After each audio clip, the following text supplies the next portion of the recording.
Jangan di-skip dulu, siapa tahu video ini yang lagi kalian cari. Gaji 3 juta, tapi bisa cukup.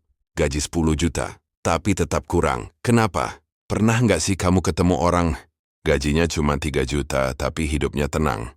Bisa nabung, bisa jajan, bahkan kadang bisa liburan kecil. Tapi di sisi lain, ada yang gajinya 10 juta, bahkan lebih.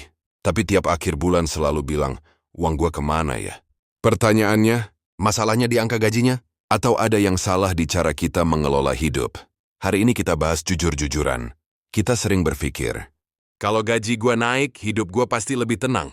Padahal kenyataannya, banyak orang yang begitu gajinya naik, gaya hidupnya ikut naik. Dulu nongkrong di warung kopi, sekarang harus di coffee shop mahal. Dulu naik motor cukup, sekarang cicil mobil. Dulu makan sederhana, sekarang pesan online tiap hari. Ini yang namanya lifestyle inflation. Masalahnya bukan gaji kecil. Masalahnya pengeluaran selalu menyesuaikan, bahkan melebihi kenaikan gaji. Makanya 10 juta terasa seperti 3 juta versi baru.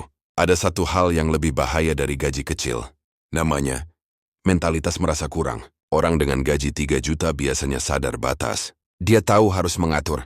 Dia tahu harus memilih. Tapi orang dengan gaji 10 juta sering merasa aman.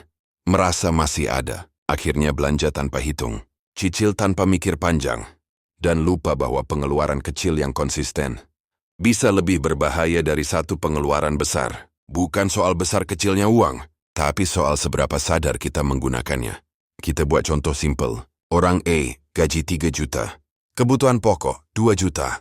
Nabung, 500 ribu. Sisa lifestyle, 500 ribu. Orang B, gaji 10 juta. Sisilan mobil, 3 juta. Kontrakan mahal, 3 juta. Lifestyle and nongkrong, 3 juta. Nabung, sisa 1 juta, kadang malah minus. Secara angka besar, tapi secara tekanan finansial, bisa jadi lebih berat. Karena standar hidupnya sudah tinggi. Semakin tinggi standar hidup, semakin mahal biaya untuk merasa cukup. Karena dia hidup sesuai kapasitasnya. Dia tidak berusaha terlihat kaya.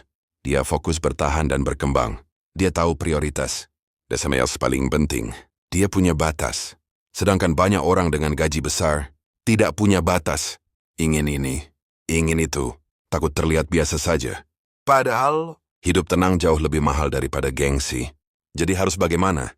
1. Tentukan batas gaya hidup, bukan batas gaji. 2. Naikkan aset sebelum menaikkan gaya hidup. 3. Paksa diri nabung di awal, bukan di sisa. 4. Jangan biarkan standar sosial menentukan standar hidupmu. Ingat ini baik-baik. Orang kaya bukan yang gajinya paling besar, tapi yang pengeluarannya paling terkendali. Kalau hari ini kamu merasa gajimu kurang, coba cek lagi. Benar kurang, atau kamu yang terlalu banyak mau? Kalau kamu setuju bahwa masalahnya bukan di gaji, tapi di cara kita mengelola, tulis di kolom komentar. Uang harus dikendalikan, bukan dihabiskan. Dan share ke temanmu yang butuh disadarkan. Terima kasih.